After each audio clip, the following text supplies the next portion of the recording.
ఇప్పుడే జీ5 app download చేయండి. చూడండి మీ ఫేవరెట్ టీవీ షోస్ ఎప్పుడైనా ఎక్కడైనా. ఎవరింట్లో నిలబడి ఎవరి గురించి మాట్లాడుతున్నావో అర్థమవుతోందా? ఆయన గురించి మాట్లాడేంత పెద్దదానివయ్యావా నువ్వు?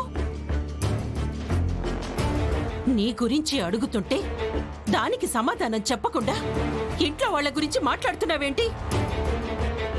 ఆద్య రామ బయటికి వెళ్తున్నారంటే వాళ్ళేమైనా సినిమాలకి షికార్లకి వెళ్తున్నారా?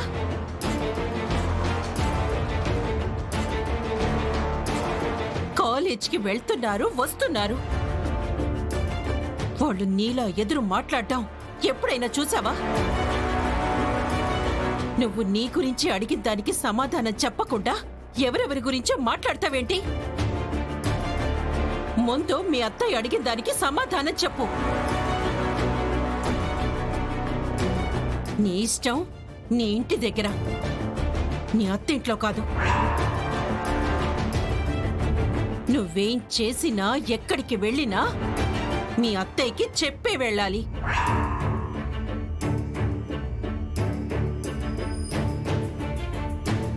మీ అత్తయ్య కాదు, నేను అడుగుతున్నాను. పెళ్ళైన ఆడపిల్ల వెళ్తే భర్తతో బయటికి వెళ్ళాలి. అలా కాకుండా ఒంటరిగా ఎక్కడికి వెళ్ళావు? ఇప్పటి వరకు ఎక్కడున్నావు? ఏం చేస్తున్నావు? మా ఇంటికి వెళ్ళొస్తున్నాను. మరి ఆ మాట చెప్పడానికేంటి? వెళ్ళాలి అనుకున్నప్పుడు మీ అత్తయ్యకి ఓ మాట చెప్పావా? నీ భర్తకైనా చెప్పావా? పోనీ ఇంట్లో ఎవరికైనా చెప్పావా? కూతురు బయటికి వెళ్తే వస్తుందిలే అని ఏ తల్లైనా ధైర్యంగా ఉంటుంది. కానీ కోడలు కనిపించలేదు అంటే ఏమైందో ఏంటో అని ఏ అత్తైనా భయపడుతుంది. ఎందుకంటే నువ్వు కనిపించలేదు అంటే నలుగురికి సమాధానం చెప్పాలి కాబట్టి. ఎవరైనా నీ కోడలు ఏదమ్మా అంటే తెలీదు అంటే, నీ కోడలు ఇంత పద్ధతి లేనిదా అంటే ఆ అవమానం నీకే కాబట్టి. ముందు పద్ధతిగా ఉండటం, పెద్ద చిన్న చూసి మాట్లాడటం నేర్చుకో. మా అత్తయ్య గారి వయసు ఎంత, ఆవిడ అనుభవం ఎంత?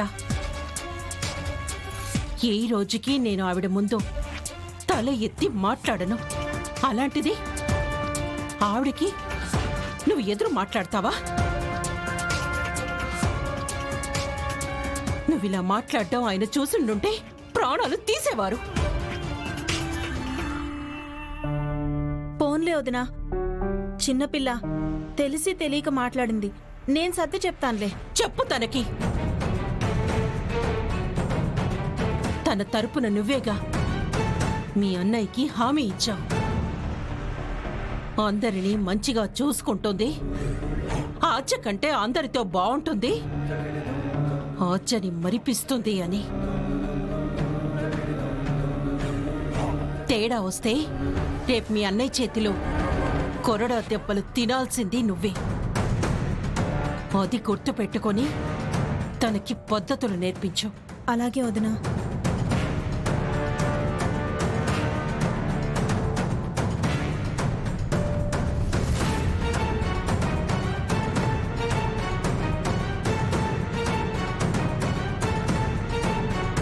అత్తయ్య, మీరేం బాధపడకండి. చిన్నపిల్ల తెలిసి తెలియక ఏదో మాట్లాడింది, అదే మనసులో పెట్టుకోకండి. అది అన్నందుకు కాదమ్మా, ఏరి కోరి తెచ్చి దాన్ని ఎత్తిని పెట్టుకుందే నా కూతురు. అదేమైపోతుందోనని నాకు భయంగా ఉంది. ఎక్కడో దేశం కాని దేశంలో పెరిగిన ఆద్య ఎంత పద్ధతిగా ఉంది, ఇదెలా ఉంది? అలాంటిది తనని కాదని దీన్ని తెచ్చి కోడల్ని చేసుకుంది. దీంతో నా బిడ్డ ఇంకెన్ని బాధలు పడాలో ఏంటో.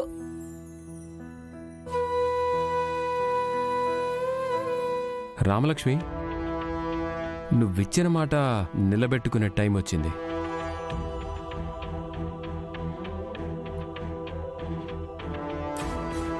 ఆ శౌర్యగాడిని పోలీసుల నుంచి విడిపించాలన్నప్పుడు నేను అడిగిన మాట, నువ్విచ్చిన మాట గుర్తుందిగా? ఏంటి? అప్పుడే మర్చిపోయావా? ఐ లవ్ యూ చెప్పాలి.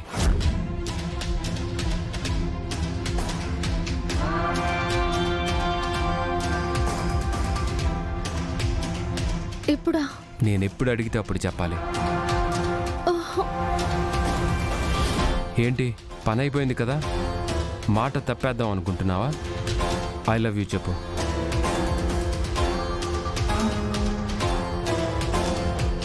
వాడు బయటకు వచ్చాడు కదా, ఇక మాట తప్పినా వీడేం చేస్తాడులే అనుకుంటున్నావా?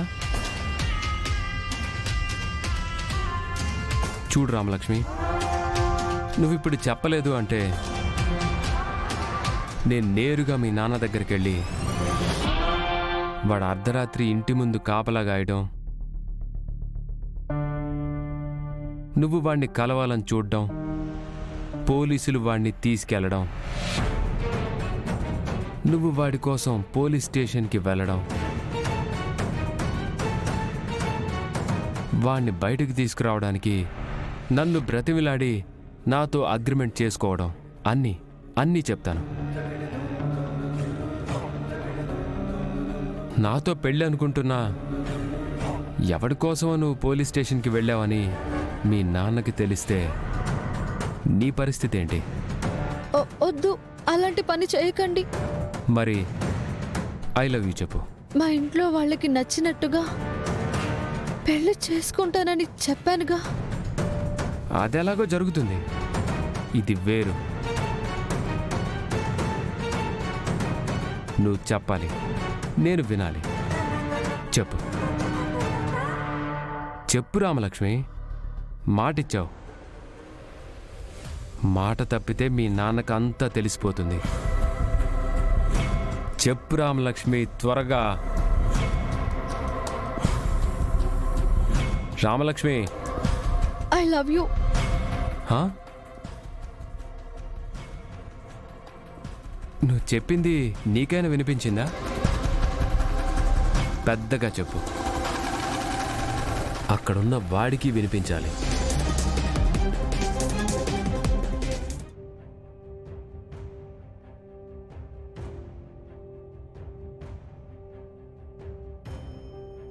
వాణ్ణి నేను విడిపిస్తాను, కానీ వాడెదురుగానే నువ్వు నాకు ఐ లవ్ యూ చెప్పాలి. I love you, I love you, I love you.